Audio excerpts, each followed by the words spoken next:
অধ্যক্ষ বাসন শিকদার আমাদের শিক্ষক কর্মচারীদের বেতন না দিয়ে সেই টাকা ভুয়া বিল বাউচারের মাধ্যমে আত্মসাৎ করেছে। কাজে আমরা সেই অধ্যক্ষের অপসারণ চাই, তার পদত্যাগ চাই এবং তার পদত্যাগের মধ্যে দিয়ে শিবালয় সদরুদ্দিন ডিগ্রি কলেজ রাহুমুক্ত হবে। এখানে শিক্ষার সুন্দর সুষ্ঠু পরিবেশ তৈরি হবে। এখান থেকে ছাত্রছাত্রীরা শিক্ষা গ্রহণ করে উন্নত জীবনযাপন করবে।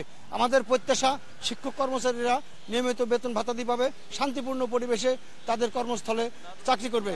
এবং ওনার বিরুদ্ধে অভিযোগ হচ্ছে উনি বিভিন্নভাবে ভুয়া বিল বাউচারের মাধ্যমে কলেজের অর্থ আত্মসাৎ করেন এবং শিক্ষকদেরকে বিভিন্নভাবে লাঞ্ছিত করেন, কর্মচারীদেরকে বিভিন্নভাবে লাঞ্ছিত করেন।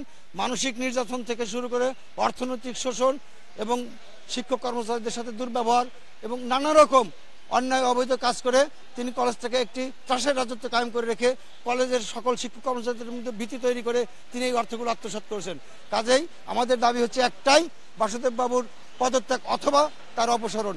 এছাড়া আমরা শিক্ষক কর্মচারীরা আর কর্মস্থলে কর্ম করব না। আমরা আগামীতে ধর্মঘট বা হরতালের মতো কর্মসূচিতে চলে যাব।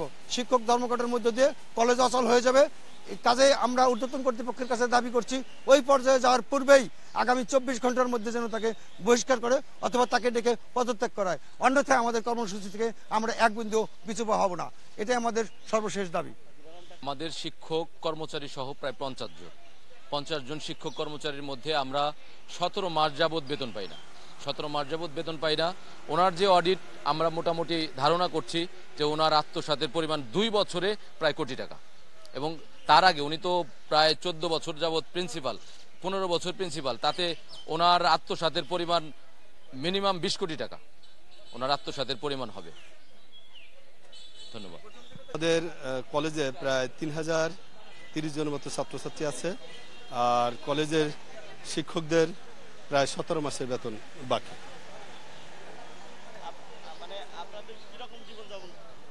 আসলে এই দ্রব্যমূল্যের ঊর্ধ্বগতি এবং এ পর্যায়ে বিশেষ করে নন এমপিও ভাইয়েরা অত্যন্ত দুর্বিষহ জীবনযাপন করতেছে।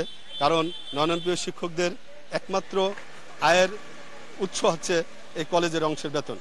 তারা এই 17 মাস পর্যন্ত বেতন পায় না, তারা মানবতার জীবনযাপন করতেছে। আমরা এর পরিত্রাণ চাচ্ছি। এটা তো ব্যাঘাত হয়েছেই, আর তার অনেক অসচেতনতা ছিল। কারণ একজন অধ্যক্ষের পদ একটা গুরুত্বপূর্ণ পদ, কারণ তিনি চাইলে আরো অনেক সচেতন হতে পারতেন, শিক্ষক কর্মচারীদের সঠিকভাবে কাজে লাগাতে পারতেন, কিন্তু উনি এই জায়গাতে ব্যর্থ হয়েছেন। আর শিক্ষক কর্মচারীদের বেতন উনি না দিয়ে দুর্নীতি করে উনি অনেক বড় অন্যায় করেছেন এবং ইনজাস্টিস করেছেন। আমরা এর সুষ্ঠু বিচার চাই এবং আশা করি আমরা সেটা পাবো। এই কলেজের কর্মচারী আমরা আসলে 17 মাস যাবত কোনো বেতন পাই না। বাচ্চা কাচ্চা নিয়ে আমরা খুব কষ্টের মধ্যেই দিন উদযাপন করতেছি। মানে আমাদের কষ্ট কেউ দেখার মতো নাই, এ হলো সবচেয়ে বড় কথা। আমরা খুব কষ্টে আছি। তো হবেই আমাদের যারা নন এমপিও তাদের তো আরো কষ্ট হয়েছে। এদের দেখা গেল আমাদের প্রতিবারে যখন বেতন দেওয়া হয় তখন সেই 1.5 বার দেখা গেল আমরা 3 মাস 4 মাসের বেতনের জন্য দাবি করলাম, দেওয়া হবে 1 মাস, কিন্তু প্রত্যেকবার মিটিং করা লাগবে, সিটিং করা লাগবে, অনেক আলাপ আলোচনা করে তারপর আমাদের বেতন নেওয়া হবে।